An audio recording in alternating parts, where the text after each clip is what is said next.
October 2016. You'll remember it if you were old enough. That strange collective unease that settled over the country like a fog. Clown sightings. Dozens of them, then hundreds, scattered across cities and suburbs and small towns that had no business appearing in the same sentence as the word threatening. Most were hoaxes, teenagers in costume, desperate for a reaction, obvious, harmless, forgettable. Some were not. I was 16, a junior, the kind of afternoon when nothing is supposed to happen. Seventh period done, headphones in, Drake probably, chemistry flashcards open on my phone. I boarded the 6th train, heading uptown, found it unusually empty, and sat down without giving it a second thought. The route was so familiar, it had ceased to require my attention years ago. Getting on and off that train was less a decision than a reflex.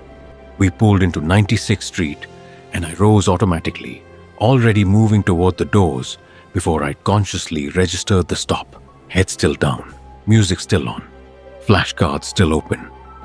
The doors slid apart. Something was blocking the exit. I looked up.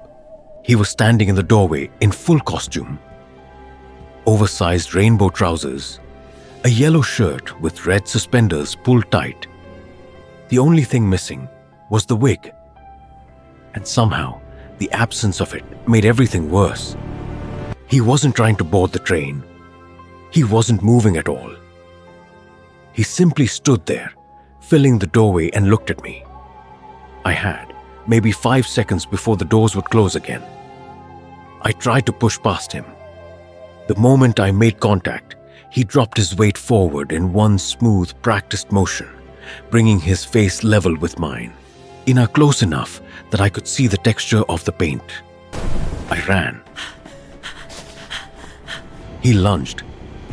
I felt the air move as he reached for me, but I was already past him. Already on the platform, already accelerating toward the stairs.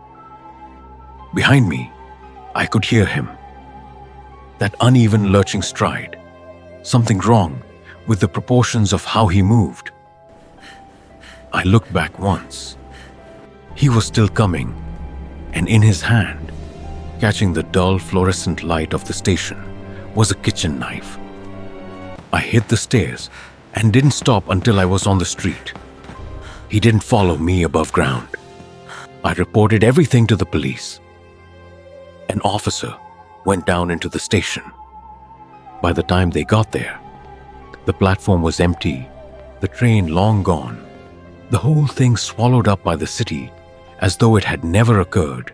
For weeks afterward, I couldn't shake the feeling that he knew where I lived, that somewhere out there, behind a face full of paint, something patient was waiting.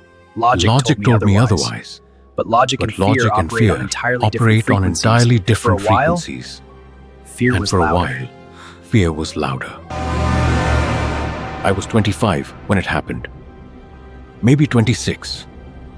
Either way, I was a different person then. Not reckless exactly, but the kind of young that makes you genuinely comfortable with risk. I used to do solo backpacking trips a few times a year. Almost always somewhere in the Appalachians. My friends thought I was insane. Honestly, they weren't wrong. This particular trip was in Pisgah National Forest, in the mountains of western North Carolina. It changed the way I see backpacking forever. I'd been out there for 2 days, and everything had gone perfectly.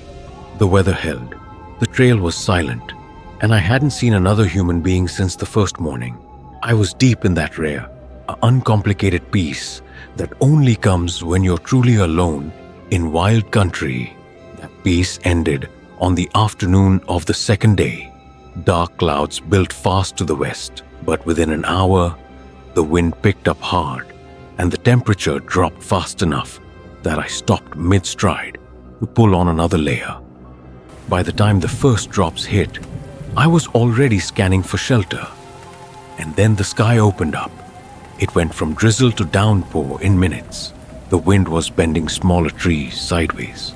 Branches cracked and fell through the canopy above me. Lightning struck close enough that I felt it more than heard it, and I was hiking at elevation with a metal framed pack on my back. I kept moving, completely soaked, scanning both sides of the trail for anything that might count as cover. That's when I saw it through the trees, a structure, small, of dark, half swallowed by the forest, unmistakably man-made. I pushed through the undergrowth toward it and realized it was a cabin. One story, old timber, a single window, facing my direction. It looked like it had been sitting there for decades. A hunting shelter, maybe. A homesteader's leftover? I didn't care what it was. Practically sprinted to the door and shoved it open. Inside, dim, dry, and bad-smelling. Chair, a small wooden table, cot frame pushed against the far wall, a stone fireplace clogged with old ash. I stripped out of my soaked clothes and lay down on the floor without a second thought. I was in survival mode. The storm was still hammering the roof in waves. All that mattered was that I was out of it. It took maybe 10 or 15 minutes before I started actually looking around. There was more in that cabin than I'd initially noticed. A sleeping bag rolled up in the corner near the cot. And unlike everything else in the place, it didn't look ancient. A few cans and water jugs sat on the table. Someone had been using this place as a base camp not long ago. I picked up my flashlight and started moving through the space. The marks near the door stopped me cold. But when I leaned in close, I could see they were scratches, dozens of them, some shallow, some deep, driven into the wood in no particular pattern or order. I stepped back and examined the door itself. The latch was simple, standard. I opened it briefly to check the outside mechanism, and that's when everything shifted. There was a metal bracket on the outside of the frame, designed to hold a padlock. On the outside, there was no corresponding latch on the inside. The door could only be locked from the outside. I shut the door and walked to the window. The glass was intact, surprisingly so, given the apparent age of the place. Then I understood why. Screws had been driven into the frame at each corner, sealing it shut. Also from the outside, and around the inner edges of the frame, there were more scratches, deep ones, the kind you make with your fingernails when you're trying to force something open and you've run out of options. I stood in the middle of that cabin and let it all come together. Someone had been kept here, locked in, against their will. I should have left immediately. I know that. But there was a voice in my head saying that whatever had happened in this cabin was ancient history. The sleeping bag aside, everything about the place felt frozen in another era, and the storm outside wasn't letting up. If anything, it had grown worse, so I stayed. I don't know how much time passed before I heard the first sound. The rain was so loud on the metal roof that I almost missed it. A scraping, scratching noise somewhere along the left exterior wall. I told myself it was a branch, but when I tried to remember whether there had been any low branches near that wall, I came up blank. Then came two heavy thumps on the porch, and those didn't sound like storm sounds at all. I was on my feet instantly. I did the thing where you freeze completely still and stare at a fixed point and try to focus all your hearing on one direction. My eyes drifted to the window. I couldn't make myself look through it. If someone was outside, they'd be looking through it right back at me. I stood there for what felt like a very long time. Eventually, I started to relax. Storm sounds, I told myself, or an animal investigating the smell. I was almost ready to breathe normally again when I felt it. Pressure on the door. Heavy sustained weight pressing against it from the outside. The wood groaned. The latch rattled once. Then the pressure released.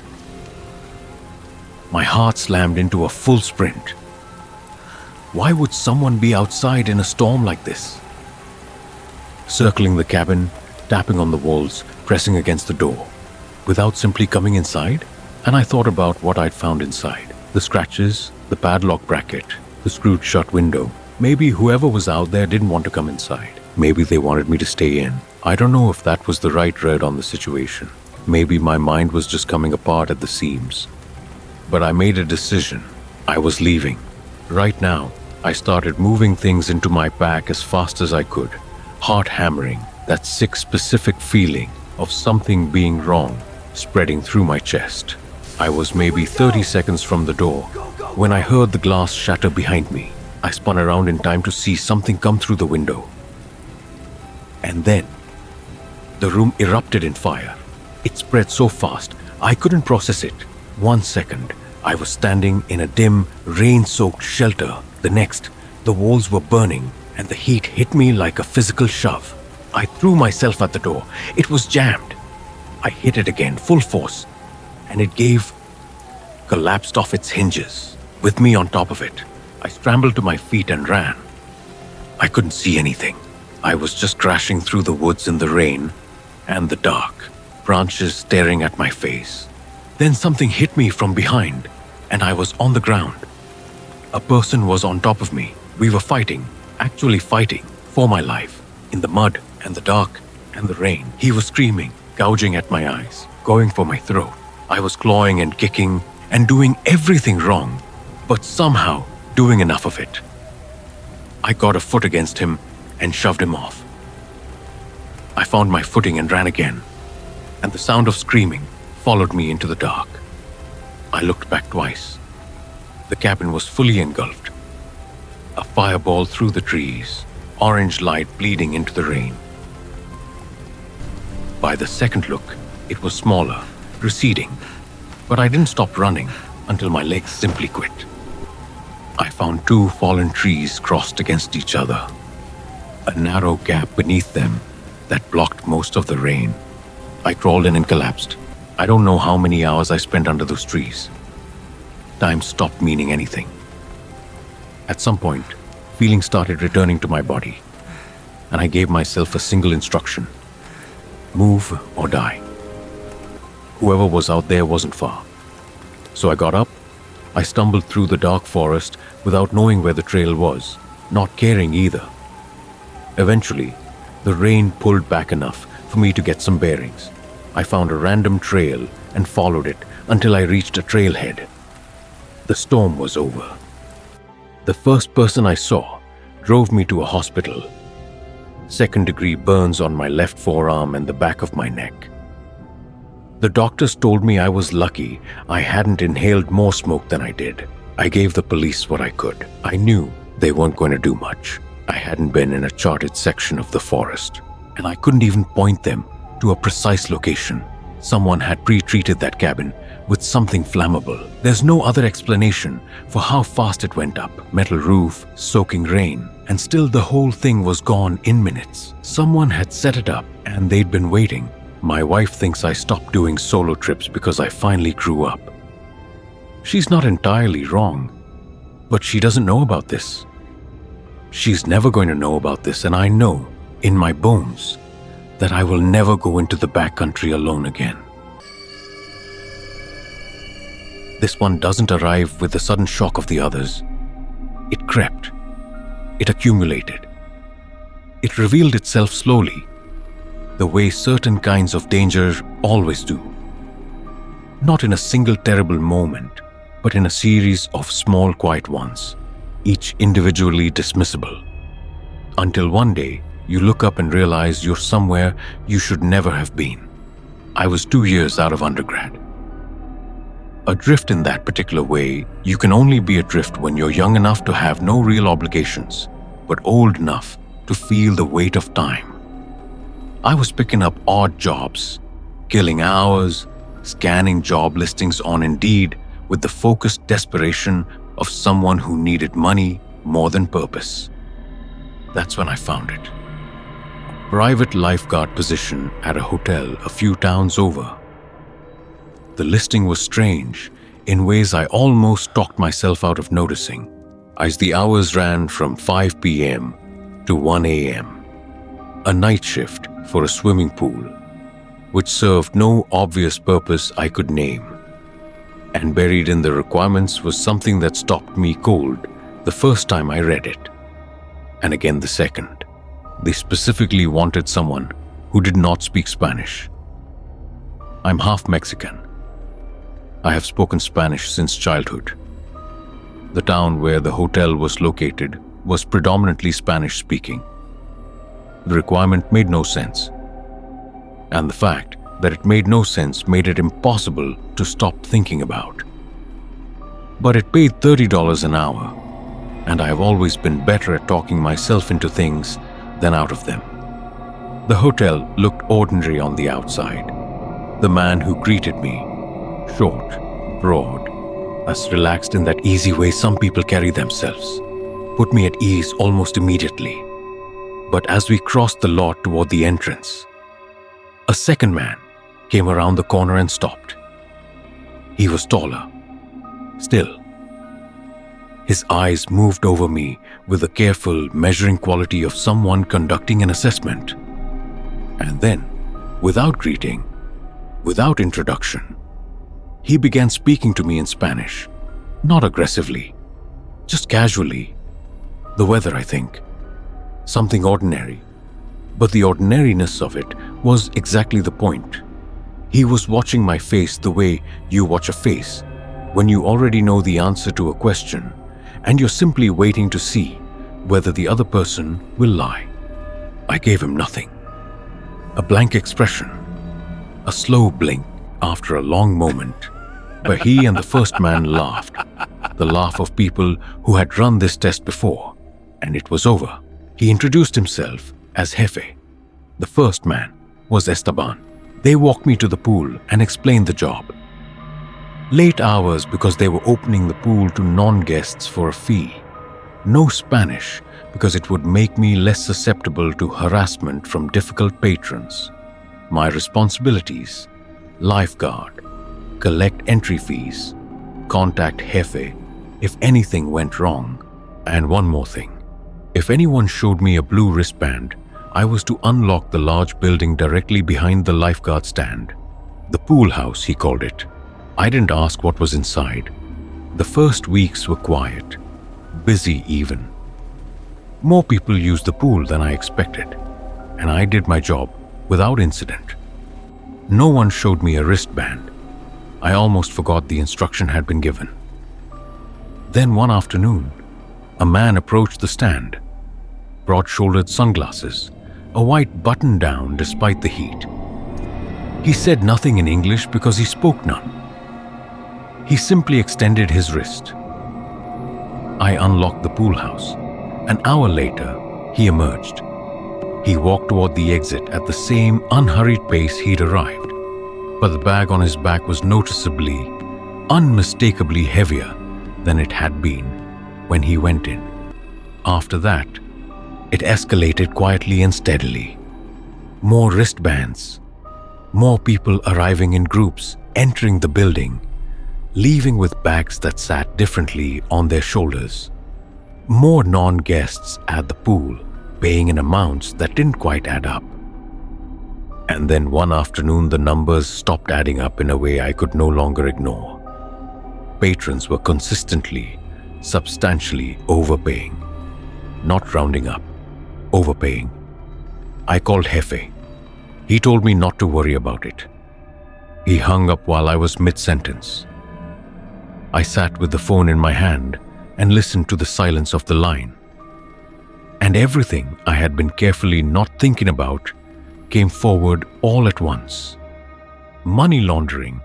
The word arrived the way certain words do, not as a possibility, but as a recognition. Something already known, finally named. I stayed anyway. I stayed because $30 an hour has a particular gravity when you're young and unmoored, and I had developed a talent for building walls between what I knew and what I was willing to admit. My hands were clean, I told myself. I was just a lifeguard. Conversations I wasn't supposed to understand drifted past me in Spanish. My suspicions sharpened into certainties, but by then I had accumulated enough comfort. Tips, Familiarity, the odd warmth of being known in a place. That certainty alone wasn't enough to move me.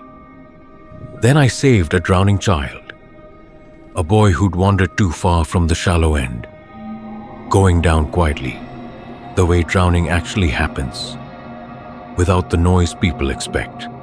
I pulled him up. The pool erupted. When Hefe appeared, which he rarely did, emerging from somewhere deep inside the hotel, there was something different in his face, unguarded. He told me the boy was his son, that he owed me everything. The next day, they were waiting for me at the gate with wine. There was a toast, and then one of them raised his glass and spoke, in Spanish, to a room that was not supposed to include anyone who understood Spanish, about the money they were making and the lives they were destroying. Everyone laughed. I drank and said nothing and drove home that night, knowing I had stayed far longer than I should have. My mother called the following afternoon. She spoke only Spanish and always had, and the conversation was not one I could shorten or redirect. I stepped away from the pool deck into what I thought was a private alcove, and I spoke to her the way I always had. When I turned around, Esteban was there. He was not the same man I had met on the first day. That man had been warm, loose, easy. This man was standing absolutely still, watching me with an expression that contained no warmth at all and a great deal of something I did not want to interpret. He asked quietly how long I had spoken Spanish. I told him I'd been learning from a friend, practicing. He looked at me for a long time without responding. I could feel the weight of whatever calculation was happening behind his eyes. My pulse had become the only sound I was capable of hearing. Then he said, "Okay," turned around and walked away. I went back to my chair. I sat there until the end of my shift with complete mechanical stillness, turning over my options like stones that all had something wrong underneath them. Leave now and confirm their suspicion. Stay and pretend. Come back tomorrow and find out what new opportunity meant. A few minutes before I was done, Esteban returned. He pressed several $100s into my hand and left without another word. I walked out of that hotel and I never went back. For months afterward, every unfamiliar car parked on my street became a threat. Every van, every pair of headlights that lingered too long. Sleep came in fragments, interrupted by thoughts I couldn't fully assemble in the dark. I had no way of knowing whether I had been followed. I had no way of knowing what they had decided, in whatever room I wasn't in, about what to do with someone who had been listening all along. But I drove home that last evening, and I was still breathing, and for a long time, that felt like more than enough.